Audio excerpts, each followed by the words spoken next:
என்னடி எப்ப பார்த்தாலும் காசு காசு காசுன்னு போட்டு என்னை நச்சரிச்சுட்டே இருக்கிறா கர்மோ. என் ஃப்ரெண்டு கலாசூரி ஹாஸ்பிட்டல் அவளுக்கு 50,000 ரூபாய் தராங்க. ஒன்ன கல்யாணம் பண்ணி நான் என்னத்த கண்ட பாத்தீங்களா கேமராமேன், மேக்கப்புக்கு மட்டும் மாசம் 30,000 ரூபாய் கேக்குறா. நான் என்ன அம்பானி வீட்டு நாய்க்குட்டியா? சரி மணிமாலை அழுகாத, நான் பார்ட் டைம்ல பிச்சை எடுத்தாது உனக்கு தந்துடுறாண்டி.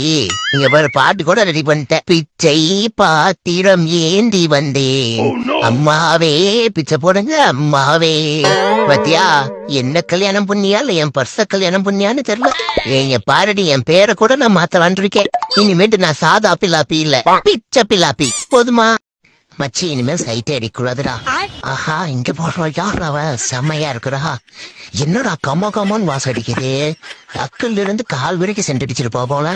டேய் கண்ணாடி கழிட்டு போடுறான், அது கிளவிடா. ஷூ ரோஸ் கை கொடு ரோஸ், கீழே போடு ரோஸ், கை பழைக்குது ரோஸ். ஜாக், இந்த ஜென்மத்துலதான் நம்மளால ஒன்னா வாழ முடியல. அடுத்த ஜென்மத்துலப்பா நம்ம ஒன்னா வாழும் ரோஸ். நீ கை கொடுத்தா நான் மேல வந்துடும் ரோஸ். இந்த ஜென்மத்துல நம்ம ஒன்னா வாழலாம். நான் உன்னை ரொம்ப மிஸ் பண்ணுவேன் ஜாக், என்ன மறந்துடாது ஜாக். ரோஸ் ஜஸ்ட் உன் கையை மட்டும் கொடு ரோஸ், நான் பூச்சி மேல வந்துடும் ரோஸ். ஜாக், அடுத்த ஜென்மத்துல பாப்போம். பாய் ரோஸ். கை வழுக்குது ரோஸ், கொஞ்சம் கை கொடு ரோஸ், மேல வந்துடும் ரோஸ். ரோஸ் வழுக்குது ரோஸ் கையா. ஐயோ ஹேய் கலர்ஃபுல் கெரோலினா, என்ன ஃப்ரெஷ்ஷா குளிச்சு தந்திருக்க போல. ஏண்டா வேஸ்ட்லாண்ட் வெண்ண உன் பொண்டாட்டி பக்கத்துல இருக்கும் போதே பேடித்தனம் பண்ணிட்டு இருக்கியா? நீ மேல பார்க்க இருக்கிறத பாக்கலடி பங்கஜம்.